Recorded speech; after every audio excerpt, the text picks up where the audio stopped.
जहां एक तरफ देश में फिलिस्तीन का झंडा फहराने पर भारतीय सरकार ने पाबंदी लगा दी है।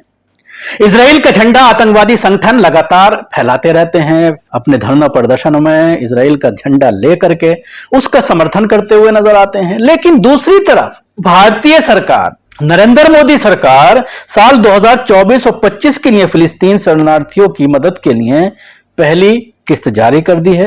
भारत ने फिलिस्तीन शरणार्थियों के लिए संयुक्त राष्ट्र राहत और कार्य एजेंसी UNRWA को 2 मिलियन अमेरिकी डॉलर की पहली किस्त जारी की है। गजा में जारी जंग के बीच भारत फिलिस्तीन को इस साल 5 मिलियन अमेरिकी डॉलर की मदद करेगा। 5 मिलियन अमेरिकी डॉलर, जिसमें से आधी किस्त आधे वो जारी कर दिए गए हैं, यानी 25 लाख डॉलर की रकम वो जारी कर दी गई है भारत सरकार के जरिए। आइए मैं आपको बताता हूं कि बाकायदा ऑफिशियली कल एक बाइट एक पुलिस की सामने आई कि भारत सरकार ने देश में फिलिस्तीनी झंडा फहराने पर पूरी तरह से पाबंदी लगा दी है। इसलिए मुहर्रम के दरमियान अगर कोई झंडा फहराता है तो उसको गिरफ्तार कर लिया जाएगा। अब सवाल यही है, एक तरफ मदद, दूसरी तरफ इस तरह के एक्शन, दूसरी तरफ झंडा फहराने पर पाबंदी।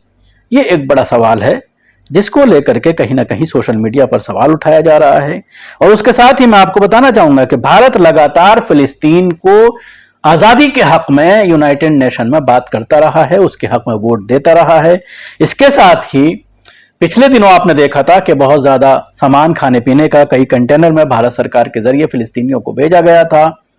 लेकिन दूसरी तरफ कुछ वीडियो सामने आए थे पिछले दिनों जिसमें भारत में बने हुए गोला बारूद हथियार इजराइल के फौजियों के साथ नजर आए। टैंकों पर भारत का झंडा भी कुछ सामने आया, लेकिन उसकी कोई अभी तक पुष्टि नहीं हुई है कि वो भारत के लोग वहां पर लड़ रहे थे। हो सकता है कुछ लोगों की साजिश हो, लेकिन हथियारों पर भारत मेड इन इंडिया लिखा हुआ, बमों पर मेड इन इंडिया, मिसाइलों पर मेड इन इंडिया लिखा हुआ, इस तरह की वीडियो जरूर सामने आई हैं। और उसमें यह दावा किया गया कि भारत इजराइल को मदद कर रहा है हथियार मुहैया कराने में। लेकिन इसके साथ ही जो अब ये किस्त जारी की गई है पहली, इसको लेकर भी सोशल मीडिया में चर्चा है।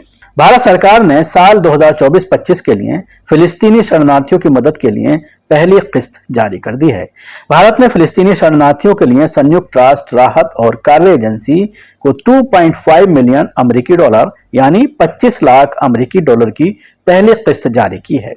गजा में जारी प्रदर्शन के बीच भारत फिलिस्तीन को इस साल 5 मिलियन अमेरिकी डॉलर की मदद करेगा। भारत सरकार ने साल 2023-24 के लिए फिलिस्तीन को 35 मिलियन US डॉलर की वित्तीय सहायता भेजी थी, जिसका इस्तेमाल शरणार्थियों के स्वास्थ्य देखभाल, राहत और सामाजिक सेवाओं के लिए किया गया था। हाल ही में न्यूयॉर्क में आयोजित UNRWA के एक सम्मेलन में भारत ने 2024-25 में फिलिस्तीन को मानवीय सहायता देने का ऐलान किया था।